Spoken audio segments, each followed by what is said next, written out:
that book that you've known from a child. You knew the Holy Scriptures. Don't stray away from them, because he tells them in 1 Timothy chapter 4, now the Spirit speaketh expressly. He's pounding this in, that in the latter times some shall depart from the faith. Let me go back to this picture here, this Lifting Spirits Countryside Community Church, expanding your mind. Okay, that's like mind, that's contemplative prayer is what it is. Okay, their church, lifting spirits. There are spirits right now in prison. In Revelation chapter 9, those spirits are going to be lifted out. Lifting spirits through expanding your mind. It all goes hand in hand.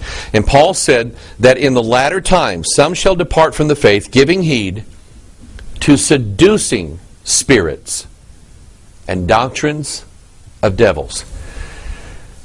When you change the DNA of the man, you change what the man is. When you change the DNA of the church, you change. The church is not a bride anymore. It's a beast. It's a very, very large, evil, brute beast made to be taken and destroyed. It all goes back to Babel.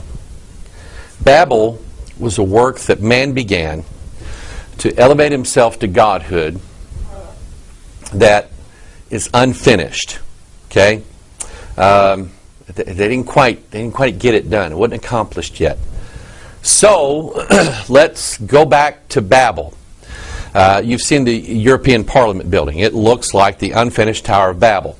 Lots of other things that we've talked about. Here's something that came up, and I kept seeing this article about China and let's see, who is it? China and Brazil and Russia and India and South Africa. All these nations that have like been playing second fiddle to America. Well, they all had a meeting. Okay, they didn't invite us. They didn't invite America. They all had a meeting, and it basically was, we're the ones who are going to control all the wealth in the next 20 to 50 years, maybe even 100 years. America is not going to be a superpower anymore. In fact, it's practically in the dirt now. And we're going to meet and figure out how we're going to rise and take over.